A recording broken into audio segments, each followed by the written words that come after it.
అందరికీ నమస్కారాలు. నెల్లూరు అంటేనే ఒక వైభవం. ఆ వైభవానికి మగుటం లాగా మన నగరంలో వెలిసింది ఈరోజు అయోధ్య రామ మందిరం. నెల్లూరు హిస్టరీలోనే ఎవరు సాహసించిన విధంగా అత్యంత భారీ వ్యయంతో ఈ మెగా ఎగ్జిబిషన్ ఏర్పాటు చేశారు. ఇది కేవలం ప్రదర్శన కాదు, నెల్లూరు గర్వించదగ్గ ఒక అద్భుతం.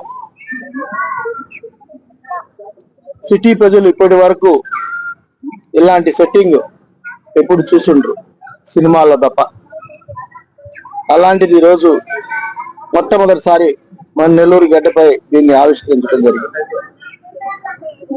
అచ్చం అయోధ్యలో రామ మందిరం పుణికిపుచ్చుకున్నట్టుగా అదే అనుభూతి తీసుకువచ్చే విధంగా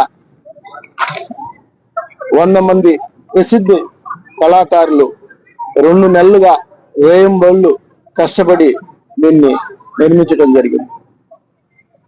ప్రతి ఒక్క పిల్లరు, ప్రతి ఒక్క గోపురం అయోధ్య రామ మందిరంలో పుణికిపుచ్చుకున్నట్టు ఈరోజు తయారు చేశారు.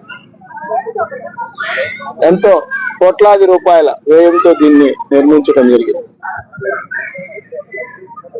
అయోధ్య రామ మందిరం మానవసరం లేని విధంగా ఇక్కడ మన నెల్లూరు ప్రజలకు ఈ అనుభూతిని కల్పించే విధంగా ఈ సెట్టింగ్ ఏర్పాటు చేయటం, అదేవిధంగా ₹1 లేకుండా ప్రతి ఒక్కరికి దీన్ని అందుబాటులో తీసుకెళ్ళడానికి, చూసే సందర్శకులకు కూడా ₹1 డబ్బులు లేకుండా దీన్ని పూర్తి తీసుకొచ్చి నిర్మించడం జరిగింది. మీ ద్వారా నేను ఈ నిర్మించిన వారికి, అదేవిధంగా ఇక్కడ ఏర్పాటు చేసిన సోదరులకు,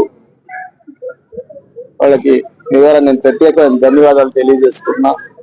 అదేవిధంగా నెల్లూరు సిటీ ప్రజలే కాదు, జిల్లా ప్రజలు 50 మంది దీన్ని దర్శించి ఆ బాలరాముడిని అయోధ్యలో చూసిన విధంగానే ఉంది, దాన్ని దర్శించుకోవాలని మీ ద్వారా కూడా నేను తెలియజేస్తున్నా. ఎంతో ప్రయాసలకు దీన్ని ఈరోజు ఒక ఛాలెంజ్ గా తీసుకొని ఈరోజు నెల్లూరు గడ్డపై ఆవిష్కరించారు. వాళ్ళకి ప్రత్యేక ధన్యవాదాలు. మీ ద్వారా కూడా నెల్లూరు జిల్లా ప్రజలందరికీ తెలియజేసి వాళ్ళు కూడా దీన్ని దర్శించాలని మీ ద్వారా నేను మనస్ఫూర్తి కోరుతున్నాను. అందరికీ నమస్కారం.